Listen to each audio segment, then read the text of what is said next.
She's on that. Her and Jen. Which was okay. Cool.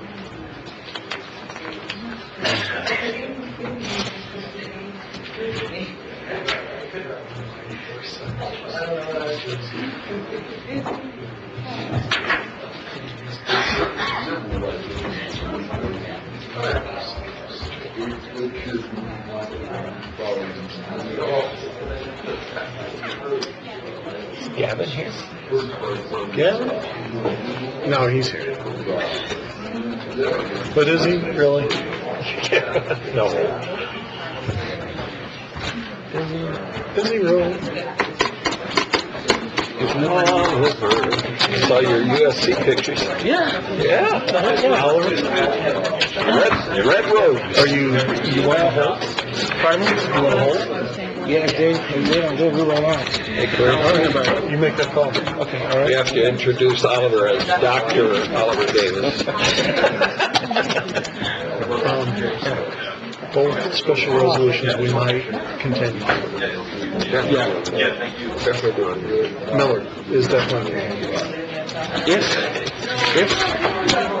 I try. If I have to do the other 1 minute. No, you grab her after.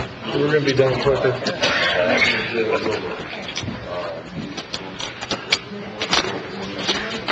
Maybe both. Maybe both. If they don't come in 5 minutes, we close. I already got it. They have no gavel. You serious? You really serious? Serious. Go crazy, too. We good? How? Did you say 60? Hey, this would have worked fine. Okay, y'all ready?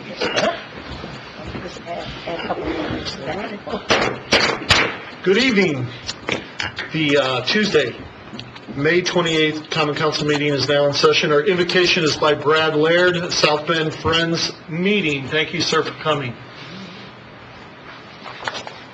Thank you, Councilor Tim Scott and Karima Fowler and Bianca Tirado, who made the invitation. South Bend Friends are also known as Quakers. Was originally an insult that we took over as our name. Because this is an interfaith and ecumenical invocation, I've prepared a couple of prayers from a couple of different places. First, I wanted to say that this is the month of Ramadan, and I was invited to Iftar, the breaking of the fast, on Sunday, where they had Bosnian night, and it was wonderful hospitality. I'm grateful to my Muslim sisters and brothers to remind me to pray at least 5 times a day. From the Lakota, as we pay attention to our environment in which we drink and breathe, a short prayer. Water, we love you. Water, we thank you. Water, we respect you.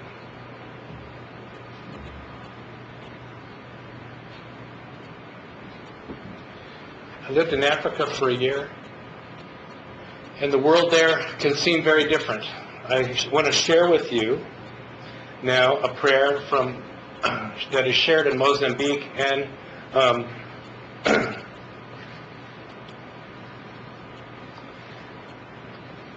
Angola, where civil wars were going on up until the 1990s. We sincerely thank you, O God, for your powerful gift of hope in the face of seemingly hopeless situations. We thank you for your peace in the hearts and minds of men and women, and in this part of Africa, who believe you are the living God, quick to save in time of danger. You reign above all, directing the course and destiny of the universe. And finally, a Franciscan benediction. May God bless us with discomfort at easy answers, half-truths and superficial relationships, so that we may live deep within our hearts. May God bless us with anger at injustice, oppression, and exploitation of people, so that we may work for justice, freedom, and peace.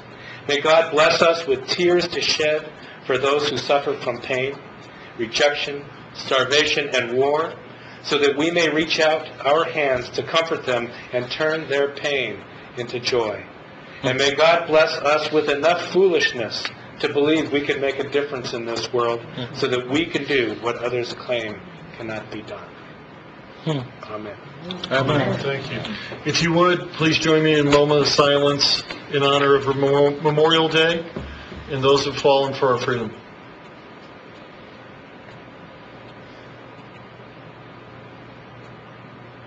Thank you.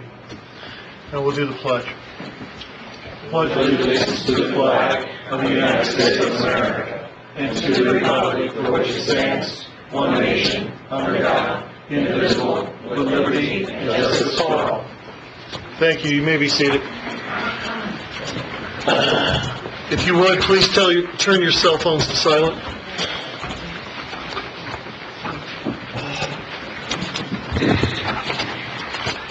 Ms. Fowler, roll call. Councilmember Preston? Here. Councilmember McBride? Present. Councilmember Brody? Here. Councilmember Teske? Here. Councilmember Davis? Present. Councilmember Gordy? Here. Councilmember Furley? Here. Vice President White? Present. President Scott? Present. 9 present. Thank you. Report on subcommittee minutes, please. To the Common Council of the City of South Bend, the subcommittee has inspected the minutes of the April 22nd, 2019 meeting of the council and found them to be correct. Therefore, we recommend the same be approved. Make a recommendation to accept the committee's report on minutes. Second. All in favor? Aye. All opposed? Thank you. Tim? Dr. Davis? Yes, one more. I have one more. Yes. My apologies. Oh, I'm sorry. For the May 13th. You're right. To the Common Council of the City of South Bend, the subcommittee has inspected the minutes of the May 13th, 2019 meeting of the council and found them to be correct. Therefore, we recommend the same be approved. Make a motion to accept the report from the subcommittee on minutes. Second. All in favor? Aye. All opposed? Thank you. All right, we can delay. Okay. Would you like to make a motion? Motion to delay the resolution. 1938? Yeah. 38? Carry the motion to delay that until the 10th. Okay. Or, you know what? Yeah, it's 1938. 1939. 1938. Okay, a motion to delay 1938 to June 10th? Let's just put down, just delay it. I mean. Okay. Indefinitely. Yes. Okay. Motion, is there a second? Second. All in favor? Aye. All opposed? Thank you. I also make a motion that we continue resolution 1939. That one I will give a date to and say we'll continue it to the 10th of June. Second. All in favor? Aye. All opposed? Thank you. Reports from city offices. At this time, we do not have a report from city offices. And Laura O'Sullivan from Mayor's office is in the crowd. Thank you. I'll entertain a motion to rise and join the committee of the whole. So moved. Second. All in favor? Aye. All opposed? Thank you. Mr. Wardy, that's a brand new gavel, so break it in. The Committee of the Whole is now in session. This is the portion of the council meeting where the full council meets as a committee, and during each ordinance on the agenda will be read by the city clerk, questions by the council, then we'll move to the public hearing. After the presentation, where everyone will have an opportunity to speak either in favor or opposition to that item. Comments will be limited to 5 minutes. With that, will the clerk please read 1019? 1019, public hearing on an ordinance, amending the zoning ordinance, and seeking a special exception for property located at west and adjacent 6100 Nims Parkway, Council 90, District Number 1, in the city of South Bend, Indiana. Make a motion to hear the substitute version of this bill. Motion is made and seconded to consider the substitute of 1019. All those in favor signify by saying aye. Aye. Opposed? Go ahead. There's a committee, chair, that, the zoning annexation had a meeting this afternoon, and we bring 1019 to you as a favorable recommendation. Thank you. Presentation? Yes, good evening. Jordan Wyatt, Department of Infrastructure Planning and Growth, offices on the 11th floor of this building. The petitioner is requesting a rezone and a special exception use for the area outlined in red on your screen. To the north are offices in vacant land zone O Office District. To the east and south is Blackthorn Golf Course. To the west, across the St. Joseph Valley Parkway, is vacant land zone LI Light Industrial District. On site currently is the Blackthorn Golf Course. The site plan shows a mix of single-family and two-family dwellings and an addition of a private drive. Future development will need to meet the development standards of the SF2 single-family and two-family district. Both the rezoning and special exception use come to you with a favorable recommendation from the Area Planning Commission. Are you happy to answer any questions? Okay, if that completes the presentation, we will move to, are there any council questions? Quick question, please. What is the nature of the substitute on the bill? Section 3 is the new section on the bill. I was contacted by Bob Palmer to add that because he stated that the council has to adopt the findings of fact that the Area Plan Commission also adopts in regards to the special exception use. And would you just to follow up, kindly detail what those findings of fact were briefly? Or does somebody have that? Just, thank you. Do you have the staff Packet? report? Do you have the staff Yes. report? Yeah, if you go to page 2 of the staff report, there's the 4, right at the very bottom is the start of it. It's the 4 questions that are part of the state law for land use, and the answers are there. I actually can't find that. Could somebody review, please? So I'm sorry, this language is doing what? Well, The section? Bob, would you mind addressing it? And that would help me, sorry. The city ordinance requires the common council to adopt findings necessary for the establishment of special exception. Generally, those findings are made by the Board of Zoning Appeals, and all the amendment did was incorporate those findings into this ordinance. So the council adopts the findings of the other Board of Zoning Appeals. Okay. Thank you. Any other questions? Then we'll move to the public portion. Anyone here to speak in favor of this bill? I think you represent. It's part of the this is the presentation as a petitioner. Yeah, you are the petitioner, correct? Yes. Go ahead. Yeah, go ahead. Thank you. My name is Brian McMorrow with Avonmarsh Consultants, 750 Lincoln Way East here in South Bend, on behalf of the petitioner, Acquisition Group, LLC. And I thank the council for including that language that relates back to the Area Plan Commission, the findings they had. We made a presentation to them last week.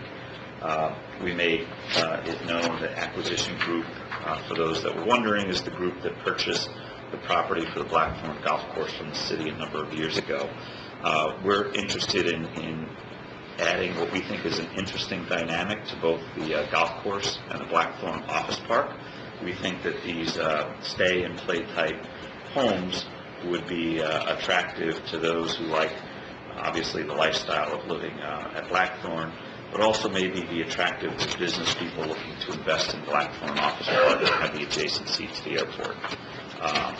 So we're excited to bring this proposal to you and to offer it to the city. Thank you. Thank you. Questions? Yes, your time frame, please, and then the amount of the predicted investment. The amount of the investment is still being worked out.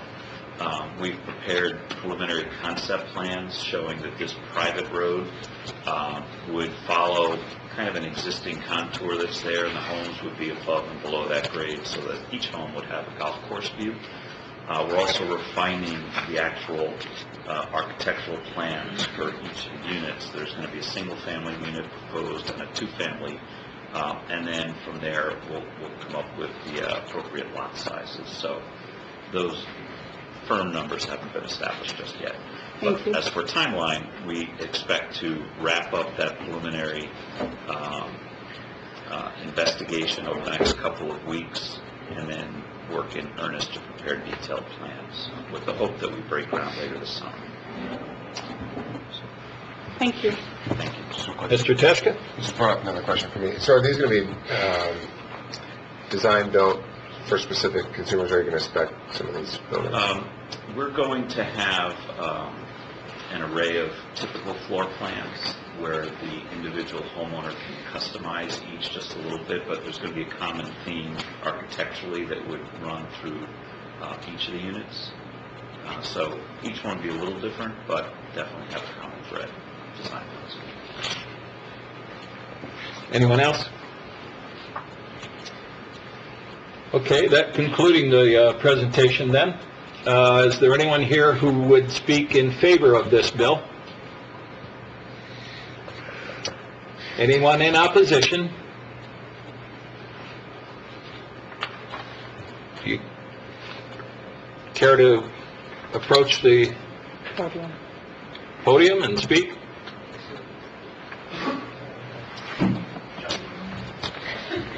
Yeah. If you'll start with your name and address for the record. Wayne Hubbard, 317 East Donald. So, my question is how does a park take priority over the residential area? I'm sorry. How does a park? So during the public portion, feel free to ask your questions, and then at the end, so there's no necessarily, talking back and forth, but ask your questions, and then the petitioner will have an opportunity to answer your questions after the public portion is closed. So ask them now and then? Yep. Okay, my questions are how a park could take priority over remodeling the residential homes and researching the demo list houses to find the out-of-state investors, and how that takes priority over locating them and purchasing the houses back so the city gets itself back. My other question is how come the people are not allowed to vote on something so historic being removed and changed? That's it. Thank you.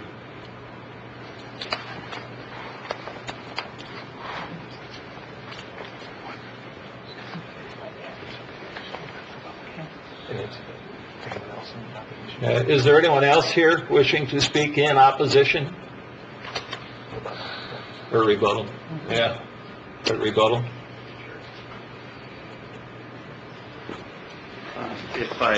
I'll do the best I can to address Mr. Hubbard's questions. The park itself is no longer owned by the city of South Bend. Maybe that was a misunderstanding. It is privately owned, the Blackthorn Golf Club right now, and the portion of the golf course property that's being developed is the practice hole right now. So it in no way devalues the value of the golf course itself. In fact, there was an appraisal done with and without that Blarney hole, and there was no difference at all. So we think we're adding value to the tax rolls of the city of South Bend. Certainly there are some out-of-state investors that we would be appealing to, but again, the hope is that those out-of-state investors will be investing in South Bend, and maybe even, as I indicated, investing in a business at Blackthorn Office Park or elsewhere in the city. And I'm not sure I understand what the historic nature of this particular ground was, so I was not able to answer that. Thank you.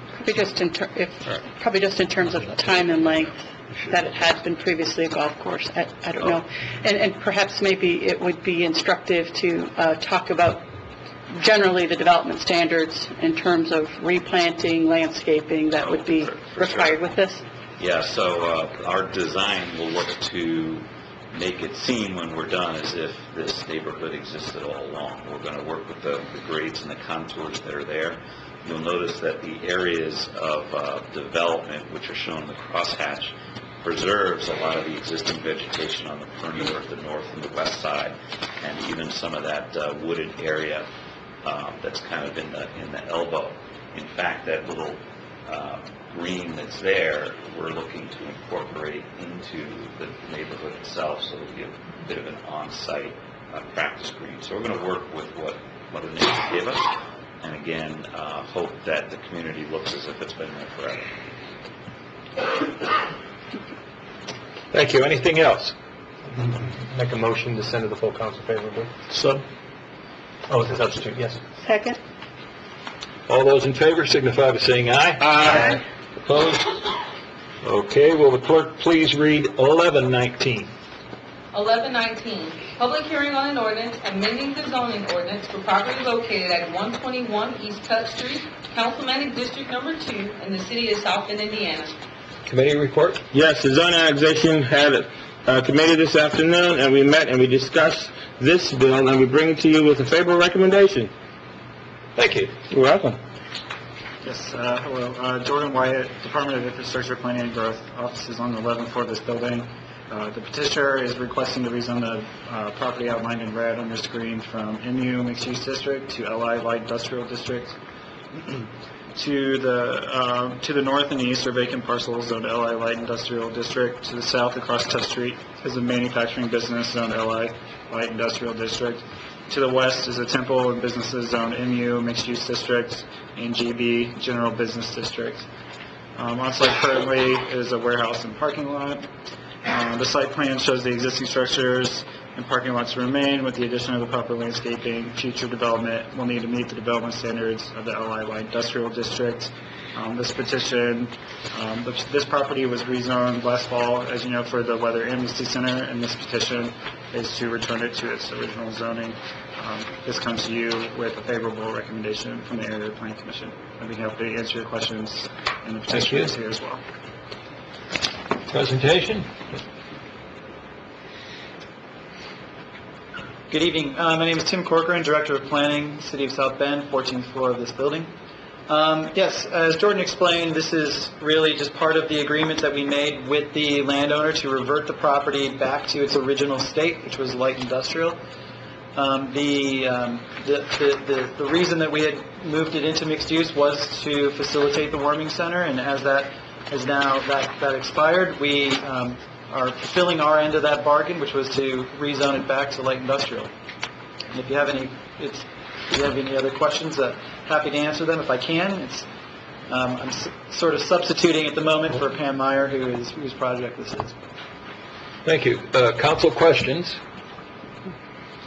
Just a comment afterwards. Okay. Then we'll go to the public portion.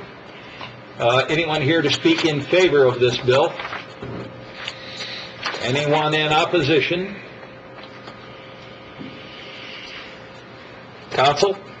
Comment. Oh, sure. I thought what Ms. Broden, Councilwoman Broden said today was very appropriate, and if she wouldn't mind sharing those things, because I concur with them today.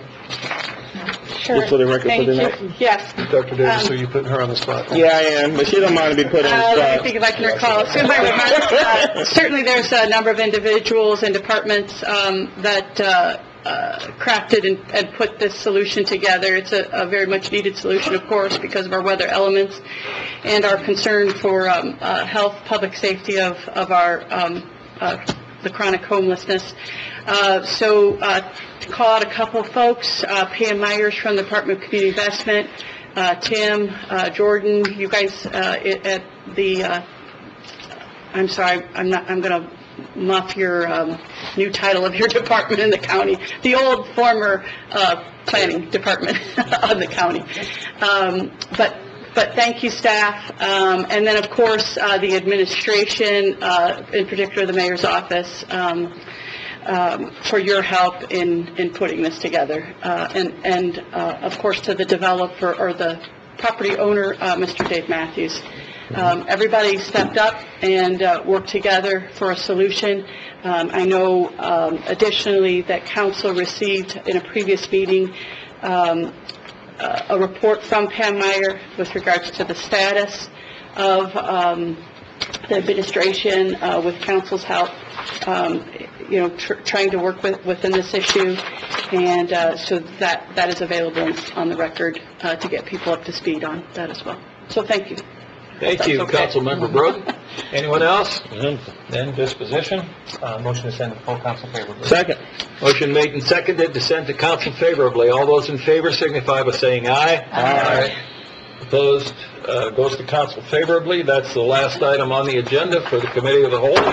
Whoops, I broke that new thing you gave me. Second. In a nonviolent manner.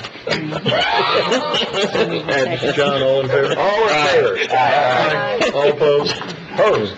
President Scott, could you maybe share with the audience that it may appear as if we're just going through these bills very quickly, but that we've had committee meetings, first reading, so that we can give some history to what we're actually doing at this particular time? I think you just did. First, full council's now back in session. What Ms. White is alluding to is this public process for these bills that are up for third reading were at least heard at a previous council meeting as far as first reading, and then earlier today they were heard in committee at starting at 3:30, which is a public meeting, public process where the committee, which is a member of 4 council members, make a decision to send these bills to the council either favorably, unfavorably, or no recommendation. These 2 bills came to us favorably, where then council again hears it for the second reading and public hearing here to discuss in front of everybody at this public process as well, where they can give comment, feedback before we vote. Once the committee of the whole, which is the committee of the entire council, hears that, they make a recommendation, which they just did on both these as favorable, and then they're presented. Now we'll do a third reading of that bill and then a final vote. So these pretty much have been in the works for about a month on this process. They are usually posted at first reading, which in the full packet and the full detail, and anybody can get all the information either online or through the clerk's office can help to through our process. So yes, it does look like we're moving fast here because we're on a final portion of voting on these bills, which we've actually had some discussion on some of these as well, which you'll hear on the resolutions in previous meetings. So does that quite cover it, Ms. White? Thank you. Okay, so yes, there is a public process, and during those public process, within those 3 to anywhere from 2 to 4 weeks of that public data being out there and advertised, you can contact council members, key stakeholders, the administration on any viewpoint that you have on all these.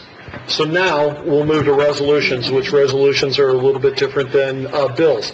Resolutions are No, we need to go to third reading. Oh, we got to do third reading. Thank you. And then we'll move to resolutions. So with third reading, Ms. Fowler, would you please give third reading to 1019? 1019, third reading on an ordinance, amending the zoning ordinance and seeking a special exception for use property located at west and adjacent to 6100 Nims Parkway, Councilmanic District Number 1 in the city of South Bend, Indiana. Motion to accept as was done in committee of the whole. Second. All in favor? Aye. All opposed? Motion to approve. Passage. Second. Ms. Fowler, roll call. Councilmember Preston. Aye. Councilmember McBride. Aye. Councilmember Broden. Aye. Councilmember Teschka. Aye. Councilmember Davis. Aye. Councilmember Gordy. Aye. Councilmember Furley. Aye. Councilmember White. Aye. President Scott. Aye. 9 ayes. Thank you. Third reading for 1119, please. 1119, third reading on an ordinance amending the zoning ordinance for property located at 121 East Cut Street, Councilmanic District Number 2 in the city of South Bend, Indiana. Motion for passage. Second. Ms. Fowler, roll call. Councilmember McBride. Aye. Councilmember Broden. Aye. Councilmember Teschka. Aye. Councilmember Davis. Aye. Councilmember Bordy, Aye. Councilmember Ehrlich, Aye. Vice President White, Aye. Councilmember Preston. Aye. President Scott. Aye. 9 ayes. Thank you. We'll move to resolutions. Ms. Fowler, would you please read 1935? 1935, a resolution of the Common Council of the City of South Bend, Indiana, approving an order of the St. Joseph County Area Plan, approving certain declaratory resolutions and amending a registered development plan for the River East Development Area, the River West Development Area, and the West Washington Chapin Development Area, and the South Side Development Area adopted by the South Bend Redevelopment Commission. Thank you. Is there a committee report? Yes, community investments and this board favorably. Great. Is there a presenter? Good evening. Tim Corcoran, Director of Planning, 14th floor of this building. So yes, tonight I want to present to you our TIF district adjustments and development plans that we've been discussing since October of last year. So what I want to talk to you about is what are the areas that we're adjusting, why are we adjusting those, where are we adjusting those, what are the development plan updates, and the process and timeline for this. So the purpose for adjusting and the objective of this is by adjusting the TIF boundaries, it's possible for the city to be forward-looking to fund future priorities and planning initiatives in the added areas as plans are developed. Such priorities include things like infrastructure, community assets, and development projects. And I'll get to some of those in a second. The TIF district boundary adjustments that we're looking to make, first I want to show this is the city boundary, and this is to help us place where these adjustments will be made. Here's our major streets and arteries. And while the projector maybe is not that great, those are the 5 TIF districts that currently exist. And the 4 that we are amending are the River East, River West, Southside Development Area, and the West Washington Chapin Development Area. And the Douglas Road Development Area, we're not looking into amending in any way.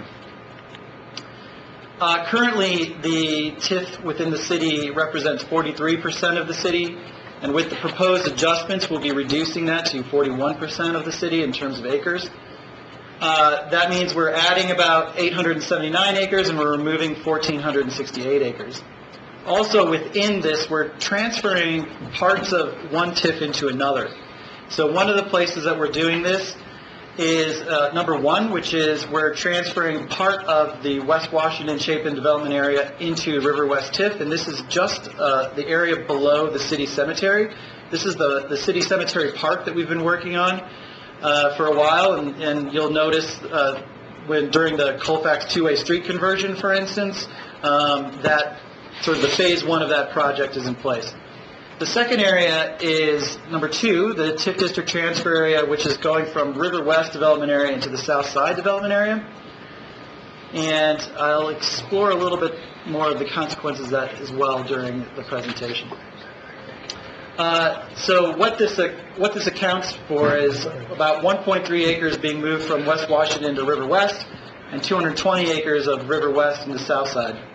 This shift in area will transfer approximately $100,000 of TIF revenue into the Southside Development Area. With that, we want to make sure that that transfer of dollars didn't affect any of the debt service that is currently being done through the River West area. And Umbagh or Baker Tilly now has shown that there's no net effect to any of the debt service areas, so we're not worried about that. What I've done here is to show the areas in blue are the existing TIF districts, and the areas in orange are the TIF district additions. And these additions, and this is to simplify it a little bit to make it a little bit more clear, the adjusted categories generally fall into the following 3 categories. 1 are areas that have recently been annexed to the city, corridors, so much like the Lincoln Way and Western Avenue corridors that we added in 2014, we're looking to add Mishawaka Avenue and Miami Street and parts of Portage Elwood and Linden Avenue into those as to areas that we're adding. And parks and community assets, so Leaper Park, the city cemetery, places like that. So these are the recent annexation areas, starting maybe from the north to the wrapping around to the south, east. There was the Vaney property that is now Holiday Properties is looking to develop for light industrial use. South of that is the South Bend Chocolate Factory site, the new site in the Dinosaur Museum. Further south is the adjacent to the ethanol plant, where we recently annexed that a few months back. And finally, wrapping around to the south was another annexation area. I'm not sure when that got annexed in, and nothing's happened on that site yet, but it makes sense to put it into the TIFs in order to collect the revenue that might be generated off of new development through there. Corridors. So the areas in blue are the corridors that I mentioned earlier. We have in the north, Portage Elwood, Linden Avenue, Miami Street, and Mishawaka Avenue. The reason we added these in was because of the success that we've seen on Western Avenue and Lincoln Way as well. We wanted to think about how we might do future planning in those areas. Some of those areas we have thought about already, like the Portage Elwood area, but there's possibilities to look into some of these other areas as well as we move forward. Finally, parks and community assets. So we put in a lot of parks, or as well as the zoo, for instance, Pulaski Park, the History Museum, City Cemetery, what might be Coal Line Phase 3 down the road. We don't know when that, how that might happen, but we wanted to get it into the TIF now. That way, there's a possible funding source in the future. Leaper Park, Measle Grove Park, and parts of the river extending south of Leaper Park to Madison Street. So if we want to, I'm going to zoom into this area in the box just for you to see that this kind of, again, illustrates those areas that we were just talking about. And the development plans are the underlying documents that sort of speak to what can be done in the TIF districts. So why do we need to update these? So one of the reasons is that, for instance, the River West has been an amalgamation of what were sub-TIF areas. What we've done is basically amalgamated all those amendments into, or those have been amalgamated over multiple amendments documents over the course of decades, and they're not really usable. They actually take up an entire drawer in a filing cabinet. They're practically unusable, and they're certainly not accessible to both the staff in some ways and the public, certainly. So our objective of doing this is to amend and replace the existing documents with new documents that you have as part of your packet. We want to make sure that we align the development plan goals and objectives to be consistent with the city's comprehensive plan, so these two speak together. We want to ensure the development plans are accessible, and I mean like readable, and able to be seen by both public as well as staff, council members. Ensure the development plans and ensure that the content of the development plans comply with current state laws. It is state law that dictates the content of the development plans, and this is the basic required content. The history of the development area, the location, which is just a map and a legal description, development area activities. So what can we spend TIF on? So again, the activities in which TIF can be spent is clearly stated in state law, and this just reiterates that. Goals and objectives. So we want to, again, develop and facilitate a wide range of economic development and planning activities, and that's what these goals attempt to do. Statutory findings. There's an acquisition list of real property, and this enables basically property to be put on this list, and I'm going to get to what that means as well. And then finally, there's a procedure for amendment. And what we're doing right now is part of that procedure of amendment. So in addition to the development plan, we also engaged Baker Tilly to do a financial impact analysis. And they prepared an analysis and impact statement for the overlapping taxing units. The adjustments will have no net effect to the overall TIF revenue. All the added area, for instance, is baselined out, so it's not collecting anything. It's only if future development happens where there'll be a positive impact. And the areas that were removed have a very negligible effect to the to funds coming into the TIF districts because they haven't been developed. Approximately, I said $100,000 before, but it's close to $160,000 of River West Development Area funds will be shifted into the South Side Development Area due to the transfer of land, that 220 acres that we talked about. And there's about $625 of West Washington TIF funds that will shift into the River West area. The part of the development plan includes a property acquisition list, and I think these words together are kind of scary for the public. And what we wanted to do is one, explain what the property acquisition list is. We wanted to align that list to potential, and I want to really highlight the fact that it's potential future priorities. There are 925 properties being added to the acquisition list. For instance, all of downtown is already on the acquisition list, all right?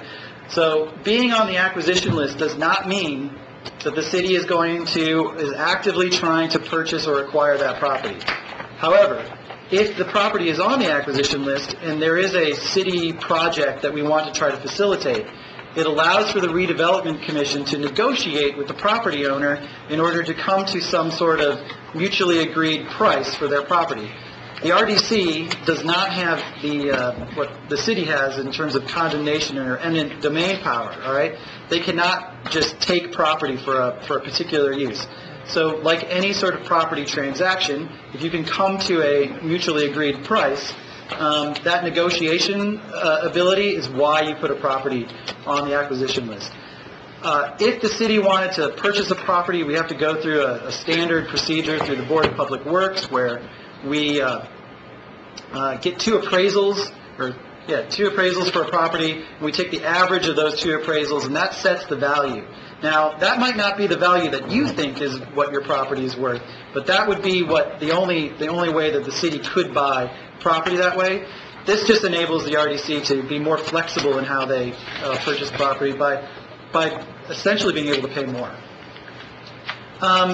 2 weeks ago, when I did this presentation to the committee, Councilwoman Broden had some updates that she wanted to incorporate into each of the development plans. Those updates hit four main areas: the purpose, the development area activities, goals and objectives, and procedure for amendment. And so I just wanted to note that Councilwoman Broden and I worked together to incorporate all of those additions that she had. We went back and forth a couple of times to make sure that we were both okay with the wording, and as well as making sure that from a legal point of view, through our legal team, that those amendments were made. And you can see those amendments in the documents that you have in front of you. One thing that we did that we didn't have to do, at least not in terms of what the state law procedure for amending the TIF would require, is that we did 2 additional public engagement sessions. We mailed 1,450 mailers to all the property owners who are being added into the TIF. We set up a website, and we sent out the postcard is in the upper right corner there. And we had 2 meetings. One was March 27th at the River Park Public Library, and the second was April 2nd at Charles Martin Youth Center. Generally speaking, this was a time for anybody who was being added into the TIF or added onto that acquisition list to be able to ask us questions about what just to explain how this all works. What is TIF? How is TIF collected? So we went through a really elaborate presentation to explain how all that went. I'd say, generally speaking, there was about 30 people total that came to those meetings. And again, there was actually a lot of people who spoke in favor of it, specifically in the Mishawaka Avenue area. In terms of our TIF district adjustment process, we've gone through the Redevelopment Commission. This is where it started with their declaratory resolution on April 11th. It went to Plan Commission on the 16th, and that was approved, the resolution was approved. We came earlier to council to do this and delayed it 2 weeks until today. And then finally, once it goes through council, it will go to a public hearing. We have to publish the notice for the public hearing 10 days prior to the redevelopment commission's confirming resolution. So as you can see, we have the letters printed and the envelopes with the names on it and everything like that ready to go so that we can get that mailed out and put into, get it out there so that people will understand and know that that redevelopment commission meeting will be held. And we also wanted to make sure that if there were more people who wanted to come to that redevelopment commission meeting, which is normally held on the 13th floor of this building, we moved it into council chambers just in case more people showed up. And just to make sure, again, that everybody could be accommodated. With that, if you have any questions, concerns, or thoughts? Council members, any questions? Yes, could I refer to our attorney? I know you, Mr. Palmer, and Mr. Cochran had talked. Could you share with us about the issue that you all and Councilwoman White? We talked after the committee meetings this afternoon. The council has expressed some concerns about the interaction between the administration and the council. And we talked about the council introducing a resolution to address those concerns, and it would be in conjunction, but not necessarily at the same time that this resolution is voted on. For example, as Tim and I spoke earlier, if the council would pass this tonight, the resolution would most likely be passed, or at least introduced in the next council meeting, to outline what the council's expectations and intentions were as to the administration in completing these TIF realignments. Okay. And just to note, we are happy to continue to work with you in order to address your concerns. I'd like to note that today we delayed this action so that we could take into account Councilwoman Broden's suggestions. And so I feel like, to me, that's a willingness to work with everybody here to make sure that we can get to a mutually agreed solution. Question? Yes, for Bob, I guess. Is there a reason why, I guess, this action is what you talked about, right? If we want to take certain steps, other than for time's sake, that's not introduced as an amendment tonight versus a separate resolution down the road? If this resolution was amended, it would have to go back through all the preliminary steps through all the other commissions that passed the declaratory resolutions and have them pass those again before it came back to the council. That's why we were speaking of a separate standalone resolution which the council could pass on its own without any involvement from the other commissions that had input into the passage of these resolutions. Joe? Thank you. Mr. Corcoran, thank you for your long work that really does date back probably an entire year, I think, on this. And I know some other members of the department. Chris is here from the department, and perhaps Michael DeVita. So thank you all for your work in, putting this together. And the clarity that it'll bring, I think, in all of our decision process, whether at the Redevelopment Commission or on, the items that will eventually circulate to our desks and consideration as a council, this really undergirds those decisions. So the clarity it will be greatly appreciated, and I think an excellent tool going forward. So thank you very much. With regard, and I also want to thank you for the delay and the postponement, and your work in considering the amendments. I appreciate the changes that have been made. I think some of those are significant, and I'm glad the Department of Administration was supportive of those. And then I think hitting the public meetings on this, the piece that you did not have to do, I think it was smart. And I also appreciate that from the aspect of TIFs and realignment and, lists of properties to be acquired. All of that really did necessitate, in my opinion, the information sessions. I am a bit disappointed that they weren't as well attended, because this is a very common question that we as elected officials have to deal with, one-on-one, phone conversations, in meetings, every time that there's an abatement, every time that there's a TIF. I mean, this all comes up, and it certainly was an active conversation within the past primary election. So thank you on all of that. A couple follow-ups, if I might ask. The Baker Tully, formerly UMBA group, that analysis and impact report, is that something that could be accompanied into the record with this, with your PowerPoint? So 2 questions. I'm not sure. I think we probably, those reports can be provided to you, obviously. Okay. But they're just part of one of the steps required, just to ensure that whatever we're doing is not having any negative impacts. And because we're not adding areas or subtracting areas that is generating TIF, it's basically no impact. But I can ask to make sure that if we can, to add that to the... Okay, and your PowerPoint will be available as well too, right? Correct. Because it's public record. Part of this is just letting folks know what can be in the public record.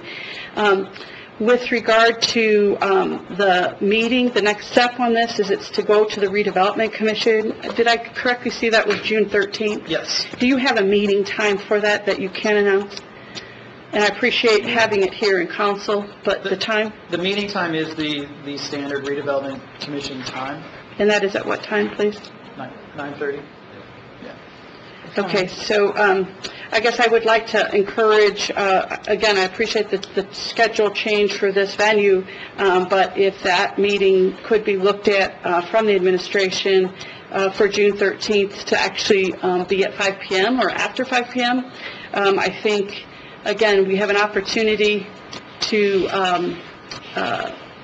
build awareness, educate some, and basically take the veil away from the really smart work that this all represents. So, so for a number of reasons, I would actually encourage you, strongly encourage you to do a 5 p.m. meeting on that.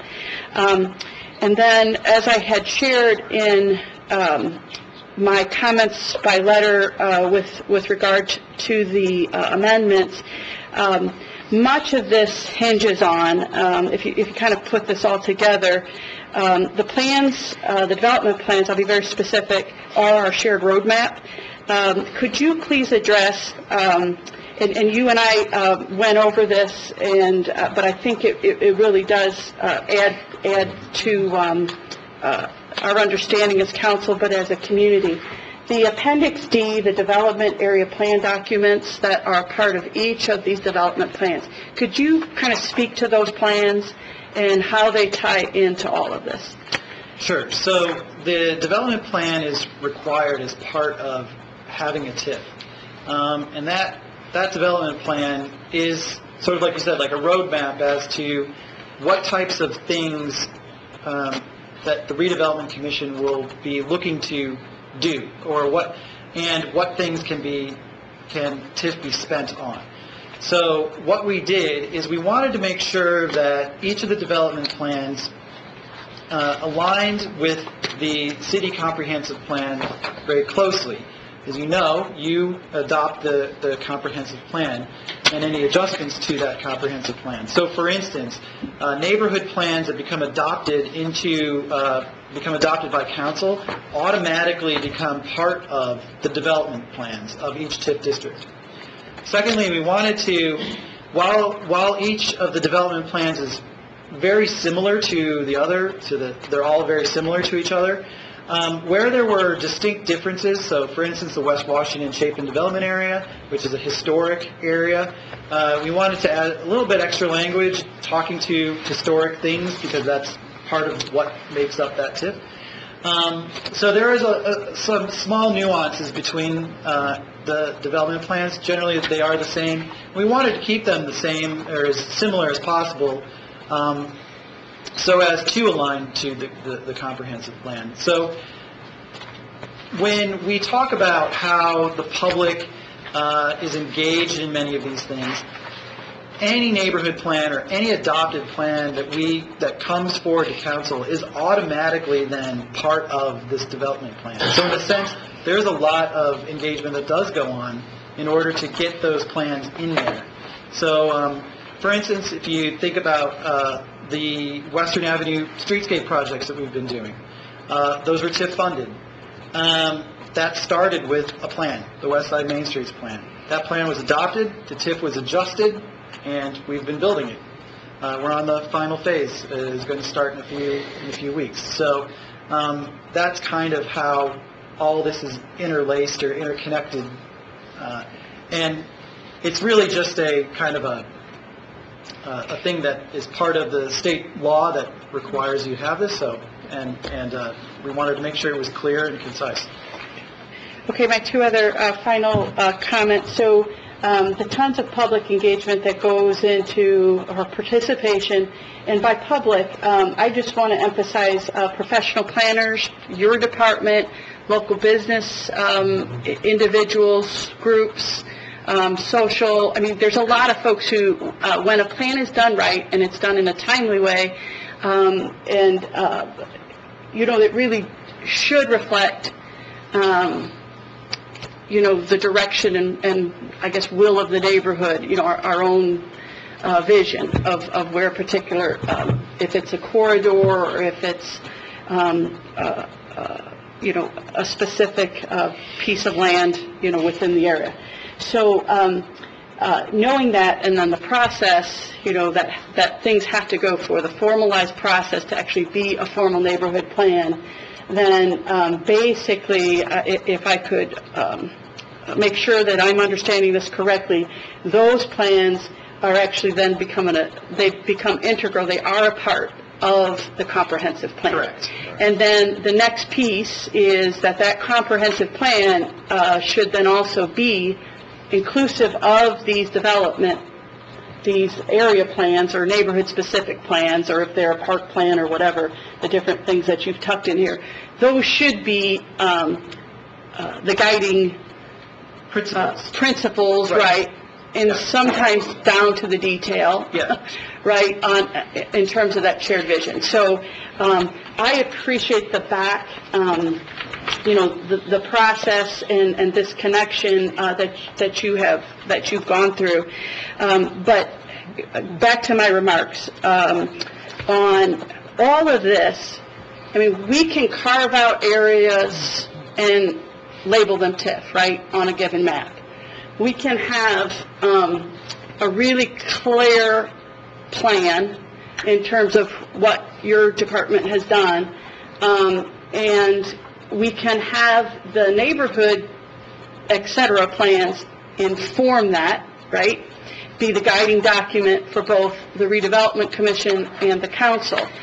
But I think it all really, that's great.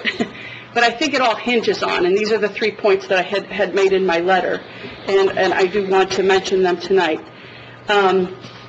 that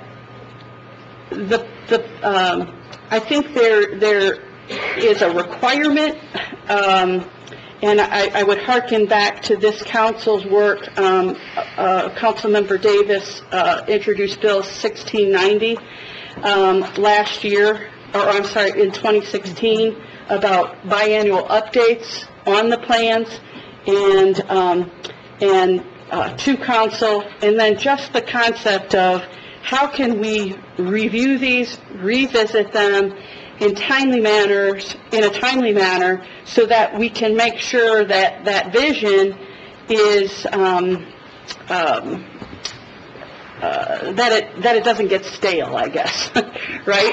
So so to my point is that I think I would like to see. I mean, by tonight's action, we can approve the boundaries, okay, and the realignments and the shifts.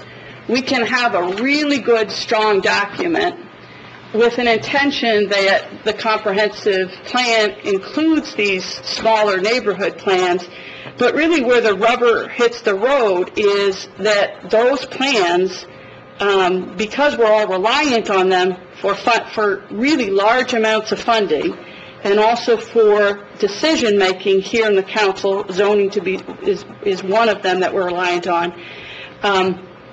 But, I mean, it really does hinge that those plans are updated on a regular basis, and that they're reviewed, and pulsed, does it reflect our vision, okay, at the neighborhood level? And of course, that's got to be a priority. And I would suggest that in 2016, Bill 1690, it was said that is a priority of the council members who sat to my left and to my right back then. And so I guess my request, and it's a strong request, is that making those updates a priority, and scheduling, those updates. We have, each one of these area plans has updates or has plans behind them, okay, that are approved. So reviewing those, updating them, and then there's some areas within this district, within these identified districts, where there really may not even be a plan. So, of course, then to actually start on the road to doing those plans. But that has to be a priority, and it has to be scheduled. And then that gets to my second point, is that we as council, but the administration in particular, has to embrace that concept and, frankly, budget for that to happen. Whether that's in-house staff or whether it's with the help of a consultant, and I do underline help, because this is down to where people live and where they walk and where they spend the majority of their time. So I want to make sure that as we go into budget season, that you've heard the priority of this council in the past. I think we're all better served by documents that are refreshed and up to date, and that pulse, is it our vision? Is it still our vision? And then third point is, we don't have the authority, let me say this, the Redevelopment Commission are appointed individuals. They're not elected individuals. The tremendous amount, the millions and millions of dollar decisions that are made on an annual basis through there, there's opportunities for greater transparency. There's opportunities for greater education of what goes on there. And because these are, they're tax dollars that are shepherded away, that we don't generally, have the first look at in terms of those decisions. So it is very, very important to me, and I hope other council members will join me in, if it has to be by a resolution at our next meeting, but frankly, I think it could actually get done by a commitment to transparency that takes the Redevelopment Commission meetings to 5 p.m., take it from their regular date, take it to 5 p.m. so that the public, who is so much invested in this, right, can be a part of that process. So I would like to see that effective July 1. I have been asking for it for 4 years, or 3, going on 4. And I really think for transparency and for our shared vision of where we want to go as a community, that is really important. So I shared that earlier. I thank you for your indulgence, council members, in letting me do that again. I've set, pretty clearly what I would expect, frankly, at this point, 3.5 years into my process. And then finally, the last piece, that's it. Thank you. And I want to remind council, we will have time for comment later.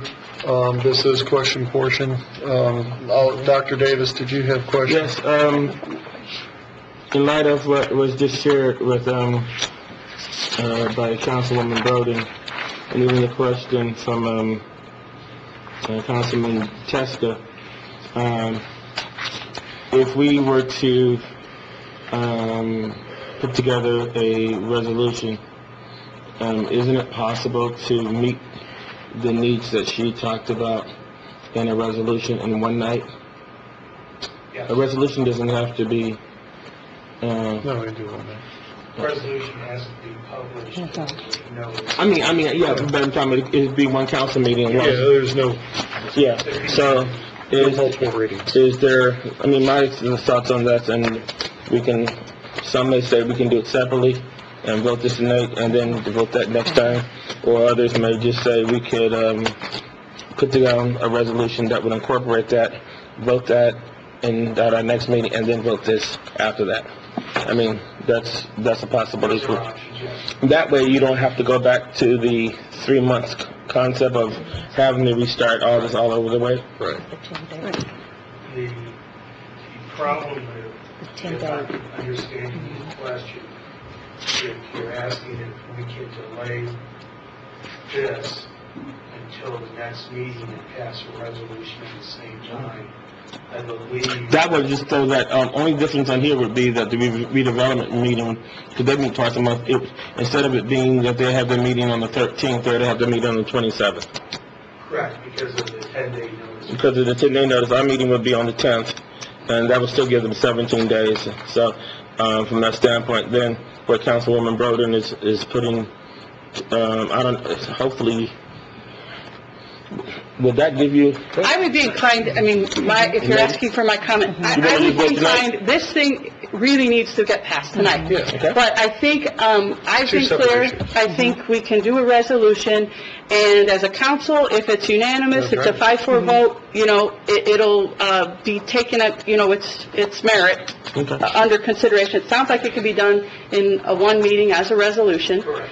And then it goes to the administration. And the Redevelopment Commission is a combined commission of council appointees, which we all know, and mayoral appointees. If the transparency is a priority, and if we really do feel that education on this very important funding mechanism, I don't want to, that's what this is all about. It's a very important funding mechanism and tool that's critical to our city. And so I don't want to hold anything up tonight, but I want to do a resolution. But the issue that I have, in terms of this resolution, do we have in a resolution, which everybody says are binding, and everybody else from that standpoint, since it's the Redevelopment Commission, is that more a futility in terms of this exercise, so we put it in writing? Or is that, what kind of teeth would we, to us to spend that much time, pass this tonight, and then we come up with this other resolution to put everything that was stated, and the resolution on the 10th? The resolution would not be binding on anyone. It's an expression of the council's intent and desire for what it wants the Redevelopment Commission to do, but there is no resolution would not be mandatory in any way. Then the question comes, do we have the authority as a council to put that, instead of doing a resolution on the 10th, to make that into an ordinance? It should be a little longer process because it'd have to have second and third and final reading to do those kind of things, making changes of times and all those other kind of things with the redevelopment commission, or do we have any authority as a council to set that up for the redevelopment commission? I do not believe that we have the authority to govern the redevelopment commission meetings. So my point to you then, if we don't have the authority to do that, Mr. Cochran does not have the authority to say that the meetings could be at 10, 9, 10, 12, 3, in the afternoon from that standpoint. So, how in the world can we set up a resolution that could address those issues, but he would be the one being in front of us where he doesn't even make the decision for that? You see what I'm saying? Hang on. I understand what you're saying. I would like to chime in on that. I think resolution is step one, and as part of that public process, that this council has to say this is a priority to the administration. And 9 of us, or however many of us agree, need to help drive that home to the mayor and his administration, that needs to be done. We're also, while the timing isn't the greatest, we're all welcome to redevelopment meetings and drive that point home as well at that point. But I think what it has to do is it starts with a resolution formally stating what we need to state, and then move on to putting it as agenda that council members here, either one of us or 9 of us, drive to the administration, and that there's a call for a change on that redevelopment. Okay. I mean, I hear your point. I'm just wanting to make sure because the issue is that in 2014, when we had the other development, we heard from Mr. Bogdan tonight that a lot of things that were promised did not come through. We just had the issue of 2016 saying that we were going to have regular updates. This is 2019. I mean, so personally, we've passed 2 different situations very similar to this, and the follower on both occasions did not net anything. Right. And so... And we need to drive that too. So that's my concern, and we cannot do ordinance to control the redevelopment that you just stated to your knowledge, and the last 2 did not do that, and so... I mean, it's almost to the point where we pass these and not expect anything, or we do what just President Scott just said, we pass a resolution, but at the same time, keep the fire under, especially this year and for those who will be here next year. Well, and beyond that, and as driving, let's say the chair of the resolutions right now, I want to bring it back to 1935, okay? This to me is a sidebar. It's 2 separate issues versus the territory versus the action and what we're doing with redevelopment. I think that's all good conversation. This gave birth to that conversation and driving that. So what I want to do is there any questions right now on 1935? I have a very simple question. Okay? On 1935? Yes, on 1935. There's nothing to do with that whole conversation. Ms. Preston, go ahead. You have the floor. Thank you, and I'll have some wonderful comments later. You were saying you added sites to the acquisition list. Did I hear you say that you added those sites so that every parcel within the TIF district is on the acquisition list? Oh, no. Okay. We thought about it because it would make things easier, but at the same time, like there isn't real reason to do it, we just didn't do it because why stir up controversy for no reason? So. Sure. So follow-up question, because I know that we've had in District 2 we had a visioning session on the Portage Elwood area. Yeah. And I know we extended the TIF boundaries as of this action tonight. We will, and to include some of that area that we, the Measle Grove and Measle Grove Park. Right. And some of the shops around the Portage Elwood intersection going a little bit further north and south. Yeah. So I was curious, are those, I didn't see them on that list, were those already on the acquisition? Yeah, the map hasn't changed. Oh, no, sorry. Those were not ever in an acquisition list before, but I think if it's a commercial or retail area we would have added it into the, I wasn't able to discern, like, if it was on that list or not, but like the portage, because when we had the visioning, that was part of the questions from the neighbors and myself, is that, okay, we're visioning this beautiful thing, but we don't actually own this. These properties belong to people outside of our community. Well- So were they put on the list? Do you know? yeah, like it was- the areas that we're adding in that area, I do believe are being added to the acquisition list. And Chris, can you confirm that, the Portage Elwood area? Where we shied away from adding things was if it was a residential property, because we didn't want to, again, that was something that, if it wasn't really part of an immediate plan or something that we had thought about, like for instance, the coal line phase 3, for instance, all right, it's an idea, it may not happen, or it may happen many years down the road. So we did add areas through there, but where we've added other areas, like especially like in the South Park area, we didn't add all those homes onto there because we're not looking to. And just to follow up to Regina, part of it was the east side of Portage, north of Elwood, to help with the enhancement of that commercial node that was left out in the last redistrict. Scott Ford and I walked all that as soon as it was done, and that was a request on my end to be able to help that commercial node right there on Portage. Right. Anything else? Yeah, so you'll let me know. I can find out later. I'm just Yeah, all the curious. addresses are on there, but if if it helps, we can. Yeah, we can because map I'm that not out. sure what the exact address is. I'll talk to you after. Any other questions regarding the 1950? Okay, anything here? No. All right, thank you. With that, we're going to open it up to the public. Anyone wishing to speak in favor of 35, please come to the podium. Speaking in favor of 1935. Hang on. Speaking in favor. Anyone speaking in favor of 1935, please come to the podium.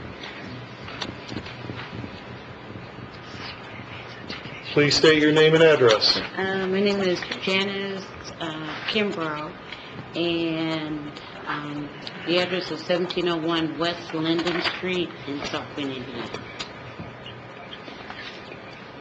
And I am in favor of seeing if they're going to develop that area. My family, we own quite a bit of property from College almost down to Brookfield, and we would be interested in planning some redevelopment for that area. So I would be in favor of getting with them. Thank you. Future plans. Thank you. Next, anyone else wishing to speak in favor? Seeing none, anyone wishing to speak opposed, come to the podium. Please state your name and address. Mr. Benicki is a veteran here. He can show you how it's done. Go ahead, you can line up behind him. Jason Benicki, 3822 West 4th Street. Not that I'm opposed to all parts of the TIF being realigned, and we definitely need to update and move some of those boundaries. But there are definitely a few areas that draw my attention. One, all of the voluntarily annexed land being included into the TIF. That's going to have a negative impact long-term because most of that is undeveloped land, so it's going to have obviously a very low property value. Then, of course, when development that's already anticipated to happen on this land comes in, now it will all be captured in the TIF district. Well, these places asked to be part of the city. Doesn't mean they should get front of the line access to new infrastructure enhancements and all of that people in the city have long been neglected. The zoo. I've talked about it for years, and I'm going to continue to talk about it. They asked to be let out of the city budgeting process because they can do better. Then they came to us a few years ago for a food and beverage tax. Taxpayers said, no, you want it out, you're out, don't come to us for more money. Now that we're realigning TIF, they're back here again trying to get into our taxpayer dollars without the oversight that should be required from the council and part of their budgeting process. They want us to pay for their wants, not their needs. TIF is not the means for that to happen because it's not going to improve property values for those surrounding properties, so it's not going to add TIF dollars to the roll. Anybody who's lived in South Bend from 2008 to today has seen their property values rise. That has a positive impact, not just for the city, but for our parks and for our schools. Well, right now our schools are struggling. When we add all this new TIF land in, guess what? The schools don't see that benefit because all those TIF dollars go to the redevelopment commission. So we need to make sure we're not just looking out for our redevelopment needs and wants, but we're looking out for our schools. A lot of us who ran, a lot of people up here talked about our schools over the past few months. TIF is a negative impact on our schools. I think, great, we're going down from 43 to 41% of our city. I still say 41% is way too large of a number to be in TIF. You're talking 2/5 of our city where we're giving up a whole lot of tax dollars and turning over oversight from the council and the mayor over to an appointed commission instead of elected officials. As taxpayers, we want to see our elected officials in charge of those tax dollars, not appointed individuals. I think, how about we postpone this, because since we've been asking for years for oversight from the mayor's office and feedback, and for these meetings to be moved, and say, hey, you want this approved? Not until you agree to move these meetings, not till 5 p.m., because there are plenty of people who work till 5, but till 7 p.m., so the general public can can be part of those redevelopment commissions. Until you move those meetings, we're not approving your TIF boundary changes. Until you agree in writing to give us biannual updates on these things, we're not approving your TIF district changes. That's part of legislative processes. Now you have some power to say till we get what we want, you're not getting what you want. So I would say this is an opportunity to postpone this and use the power of the legislature to get some changes. Thank you. Next, name and address. Wayne, 317 East Donald. I'm sorry, could you move closer and Wayne speak? Hubbard. And my question is... Excuse me, what was your address? 317 East Donald. Okay, thank you. And so my, let me see here. You covered a lot. Basically, I would like to know who the appraisers are, because I noticed that he had said that he gets the average in between, and so I'd like to know if you guys are the people that do the appraisals. If not, I think it should be looked at conflict of interest if it's a closed door to you guys. I'm not sure how that goes. But my another question I have is that how much of the city does the city actually own? And how much more is given away through this program? And so it kind of seems like they're asking you to sell out. So I'm just asking about the opinion, like your opinion on it. It seems like it's a very slick way for them to get more land from motivated sellers. Okay. That's it. Thank you. Next, name and address. Sir. Your name and address. Joseph Jones, 605 Downwire Avenue in South Bend. There's a lot of talk that goes over the heads of a lot of voters, and whether it be a council meeting, planning commission meeting, I say things to my family members at times that go over their heads. I've got very simple questions. One is, as far as tax incremental financing, okay? If I own a home in South Bend and I want to do renovations on my home, which will increase the tax value, am I able to come apply for tax incremental financing in any way, the same way that developers doing these bigger projects are? Because if not, and this isn't contingent upon anybody's answer to that question, I'm opposed to the resolution on the grounds of due diligence and equal access. Due diligence being, as Greg mentioned, the commission where the meetings held about what are we doing with the land once we rezone it, being held when a lot of people are not able to attend, for example.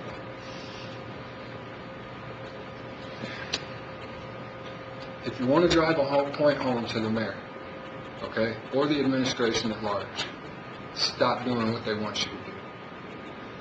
It's like raising a child. If you don't give them consequences, they're not going to stop what they're doing. If you want to drive a point home to the administration about what Councilman Broden talked about as far as transparency, don't approve the resolution tonight. Tell them you want a resolution approved to rezone land for these projects, then you have to have your plan all the way in order before we do that. Just like if I go get a small business loan to try to start a small business in South Bend, I'm going to have all my I's dotted and my T's crossed. And that's where we get into equal access or equal standards. If I have to have every I dotted, every T crossed, everything in order on my paperwork, when I go apply for a small business loan, and I know how that works because my family used to own a business in South Bend, so I've seen how that works. Then the city, say vis-a-vis the administration, needs to have their paperwork, their plans, all in order before we're going to put that amount of the public's taxpayer money on the table, because the projects and the TIF realignments and so forth, they affect everybody else's property taxes. I'm very fortunate. I have seen the assessment paperwork this year that came on the property where I make residence, and the value was higher last year, or higher this year, I apologize, than it was last year, which obviously means the tax on the property is going to be higher. Nothing has changed with the property that I live at. We've done no renovations. There have been no... Sir, I need you to bring it back to 1935, which is talking about the TIF boundaries. The reason that I stand opposed to the resolution being passed is that it's obvious tonight that, as Councilman Broden and Councilman Davis spoke to, the process is not completed for what is going to be done. And we are supposed to give approval for the use of tax money to do it, essentially. And with that, I will conclude so that I do not take up an excessive amount of time. Thank you. Next, name and address, please. Eli Cantu, 1813 Douglas. And I won't take too much of your time. I think all I really want to make a point of is we should want to be inclusive. And I think inclusive comes in three different ways. You could open up your doors and let people come in. Then you could also open up your doors and don't judge how people come in, because a lot of times that happens. But then we could take a step further to be inclusive, not only open up doors and not judge people as they come in, but we could also go to them.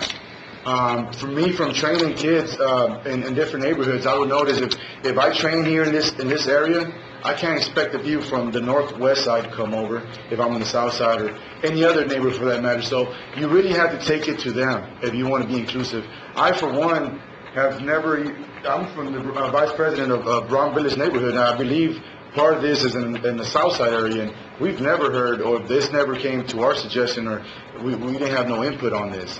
You know, it's just... And if I'm looking at this, I think that's the ignition part, because I believe in... It's just... My whole thing about TIF is it should be for the neighborhoods. It should be for, the development of our neighborhoods. And it's really going to the pockets of private companies. And like I said, I'm looking at this map, and I believe that's a Studebaker. It's a historic area. That a company here in South Bend, 5 brothers, symbolizing family, started a big, huge company that went all over. It was nationwide. And now ignition part, we're giving these TIF dollars to companies not even from the city. Why can't we envision our people here in South Bend, and give them the respect and the help to maybe assist them to have companies, and then maybe instead of giving these TIF dollars and breaks to outside, maybe give it to local companies and promote entrepreneurs. So maybe we can have another Oliver, more Studebakers, more things like that coming from South Bend, and going other places instead of trying to bring other people's companies to ours. And just to say my point I'm trying to make is we want to be more inclusive, and I completely agree with Joe Broden. I appreciate what you're saying, and I appreciate the funds that we're going for the early education, and I think that's very important. But as far as right now, I think if you guys have the option, I would hope that you guys do table this issue to get further suggestions and for further input from neighborhoods that actually live there. More, how can I say? These I appreciate the you said Charles neighborhood and then the River Park neighborhood. See, those don't really cover the whole city. That's all I want to say is maybe make another reach for the people to come and make their suggestions. But that's actually more effective, because I don't think that was very effective. A lot of people don't that are going to be affected weren't able to say their input. So that's all I want to say. Thank you. Thank you, sir. Anyone else? Seeing none, we have 5 minutes for a rebuttal from Mr. Corcoran, if you'd like. No? All right, we'll turn it back to council. At this point, we'll take comments. We'll start with District 1 and work our way down. I'm sorry. We'll skip District 1 and we'll go to District 2. Okay. I'd just like to thank you, the administration, Tim, everyone who worked so hard on this over the course of the last several months. Even in your presentation, it was apparent that you're hitting some of the marks that we have been saying. I really liked one of those slides. It showed, when you showed the areas that were the parks that you're adding in and the areas that were corridors that you're adding in. It was a visual representation for me of how we've been calling for development to happen out into the neighborhoods, outside of the downtown, and all around the city. And it was just very noticeable that you saw that this realignment will provide money for redevelopment in all corners of the city. So I want to thank you for that. Also, I think I want to thank you for being responsive to the people in District 2. Initially, that area for LaSalle Park was not completely a part of this realignment, and also the Linden Street was not initially included. And based on interactions with our residents over on the lake and over in Kennedy Park, they asked for that to be included, and you included that in. So that's going to be a really important piece, just for those who maybe haven't been a part of the discussions, for redevelopment in a new way in a historically black business district, being able to bring that back to Linden Street, and then also in making sure that we're redeveloping all areas around the lake, which includes some of those residential areas. So I want to appreciate that. Also, to speak to some of the things that the people who spoke against moving this forward, I'm in favor of moving this forward tonight because I know that there's been a lot of work, not just by the city, not just by the council, but also by some residents in the neighborhood who are really looking forward to moving on into planning and developing their areas. I agree that we need to increase our connection and communication with the neighborhoods so people can be more a part of the conversation going along. I've noticed we also need more education on what TIF is and how it can be used. We have done some work with community organizations. The Community Forum for Economic Justice actually held a forum several months back on TIF, explaining to people what it is. So we actually invited some people from the Redevelopment Commission and local economists to actually talk with regular folk. It was held out at the main library. Again, we have to do a better job, apparently, of making sure people know when these opportunities are happening, so more people can get engaged in the discussion. So it's exciting tonight for me to see so many people wanting to know more and challenging your elected officials, because that's what you need to do at every moment. And it's also on us as elected officials to make sure that we're engaging the people that we represent, because I know that I've seen each and every one of these folks advocating for their neighborhoods, and I see that that is coming up in this legislation. The work that we have all asked to see is happening. Maybe we're not, sharing that with the people in the community, and we need to do more of that. So I'm looking forward to definitely doing that in the future. And finally, about schools. This is a piece that we need to talk about, because one of the things that was revealed in that meeting we had, the community organization had about TIFs, is that TIFs can be used in a lot of different ways. Because that was one of the things we were challenging the city on, is like, why are we doing this? You're draining money from the general fund, and it hurts schools. And if you know anything about me, you know that's a really important thing to me, to make sure that we're doing everything we can to support schools. And so one thing that we learned was that we could expire the TIFs, but the way schools are funded, that might not be our best option.